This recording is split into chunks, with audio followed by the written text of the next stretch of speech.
can you help us understand what was the time when you first realized the importance of self-appreciation? What made you realize, and when was the time you started getting on the path of self-appreciation?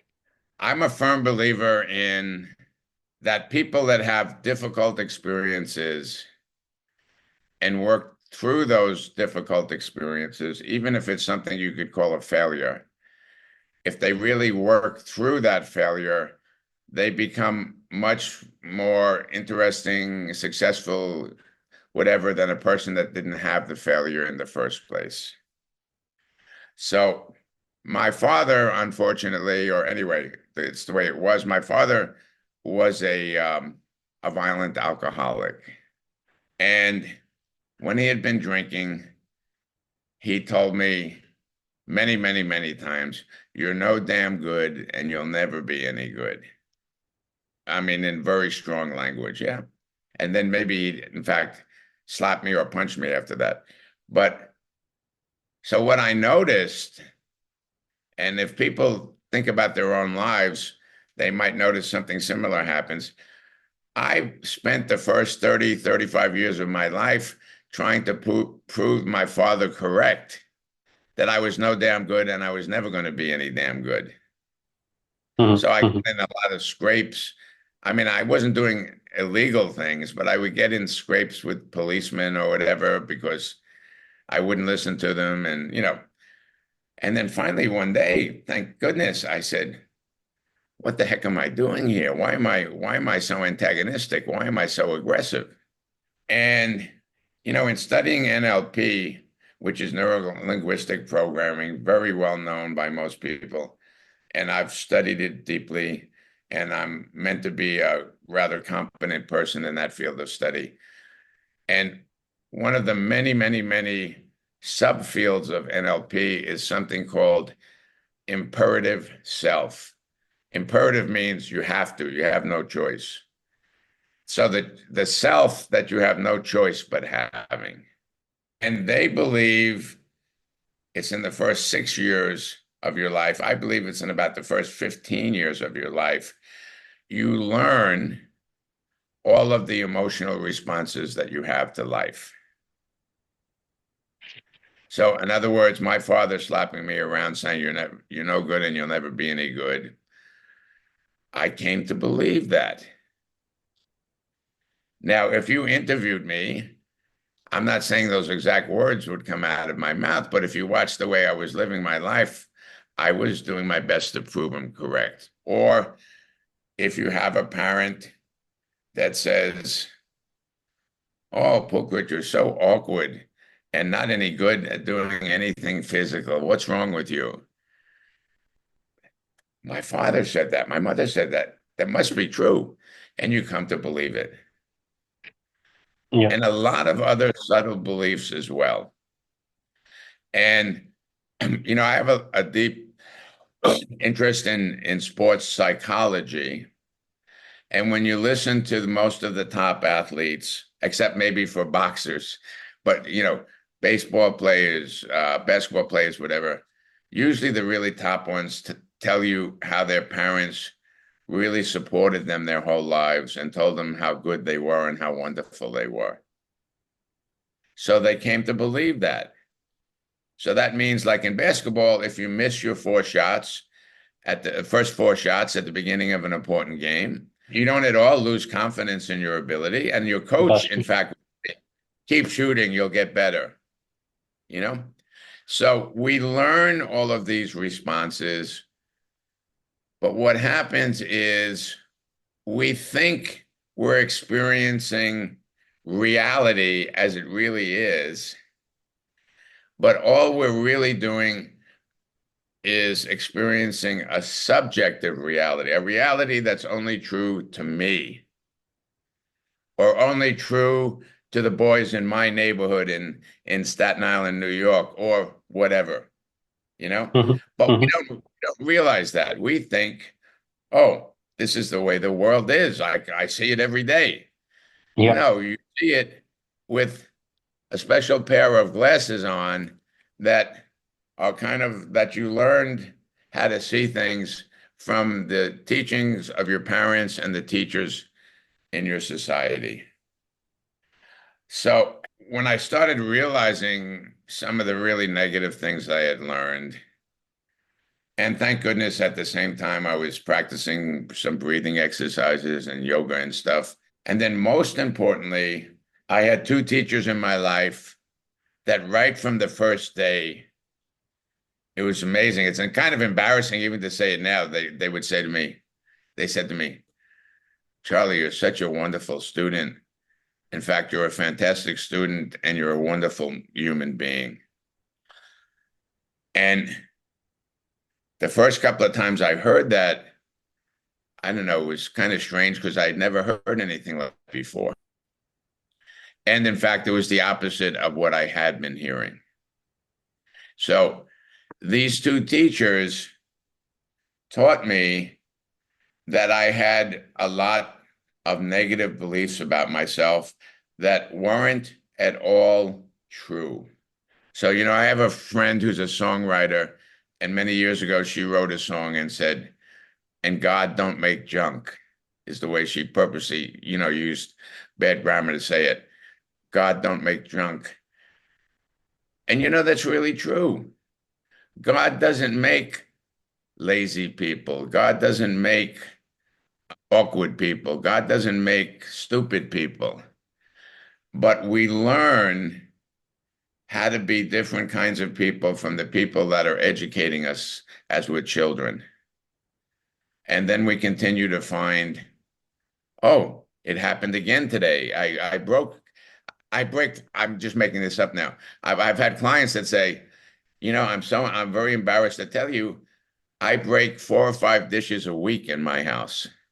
In fact, I can't afford to buy any nice crockery or anything, china in my house because I break 4 or 5 dishes every week. I'm so clumsy.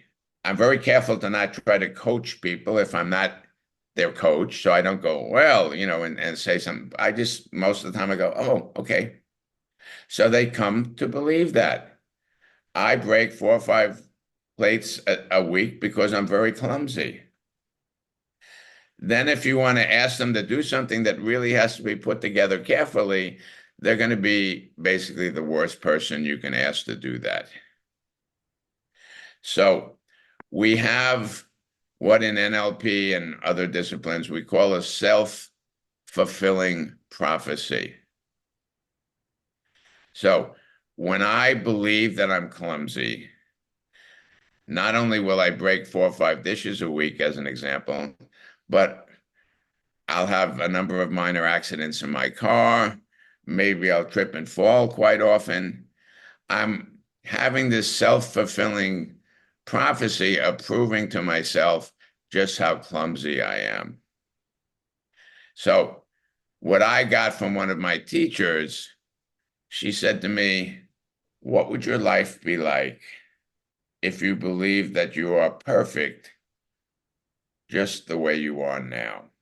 And then she said, let me say it a little bit differently because you might think I'm trying to tell you something else. She said, Charlie, you are perfectly imperfect. Like I'm about 6'1" now. You're 6'1". You're not 5'8". You're also not 6'5". I'm a little overweight, not so much, but I could be 15 pounds lighter, but this is where I'm at. So everything that makes up Charlie, there's nothing wrong with Charlie. Nothing needs to be fixed with Charlie. What I need to be able to do is fully appreciate myself and even love myself, which doesn't mean that I don't recognize if I do something unkind to another person. Maybe I cut someone off when I'm driving because I'm in a bad mood and I'm in a little bit of a hurry, but luckily we don't have an accident. But when I do find myself doing something I wish I hadn't done, I have no trouble quickly saying, apologies, I'm sorry. So I'm not talking about believing I'm perfect as I belong up on a pedestal, but I don't have there's nothing wrong with me. And a lot of the work I do with people, I mean, I don't beat them with a stick and say, you're perfect, damn it, I get them to uncover the statements they often only make internally Mhm, about mhm, I'm awkward or, oh, I've always been overweight and that's just the kind of person I am. And, I'll never be any good at with my computer. It's a re-education process. So that I love it when I'm coaching people over time and let's say at the beginning of a session, somebody says, without me prompting them, they say, as we say in American English, not for nothing, but I'm feeling better about myself this last week or so. Fantastic. That's exactly what the work is all about. And it's not, again, I don't try to make you, I don't say to you, oh, you're the best looking guy I've ever seen. You're so good looking. No, I'm not talking nonsense to people. But just the fact, and I don't say there's nothing wrong with you over and over again. That would be a kind of negative way of looking at it. So you're perfectly imperfect. And in Japanese flower arranging called ikebana, ike means living, living flowers. You make an arrangement very carefully, and then you break one of the branches so it's in clear view. Why are you breaking one of the branches? Well, the way I was taught is to signify, to show the world we all have broken branches. It's nothing that you need to hide. So, from starting out learning that there was so much wrong with me, coming to realize that there was really nothing wrong with me, except that I thought there was something wrong with me. And I started noticing how having a positive self-image really changed your life. And, in Aikido, we used to break boards sometimes with our fist. And when you're watching this happen, so the teacher gets up and he goes like, I'll make a little bit of a sound, and he breaks the board, and he breaks the board and you're looking at your own hand thinking, oh my God, that must hurt, or gee, what happens if he doesn't do that right? I could break, if I don't do that right, I'll break my knuckles. So yeah, you have a lot of fear going around in your head, or at least I did, you know. But there I was. I'd been studying with my teacher for a while, and he doesn't take the beginning student and says, okay, break a board or two. And he said, Charlie, son, dozo, go ahead, Charlie. And I mhm, come, mhm, someone's holding the boards. I look at the teacher once, I come back, I look at the board, I look at the person holding it, and I took a deep breath, and I just thought, I can do this. And I broke the board. And once you do it once, it's you wind up saying, "Oh my God, that was so simple. I should have been doing this for years," you know. So it was an example of how if you don't believe in yourself, you could actually, hurt yourself. And I also did some studying in the mountains of Nepal, and I learned how to handle fire and roll it around in my hands and put a burning stick in my mouth and close my mouth and and put the flame out inside my mouth and stuff like that.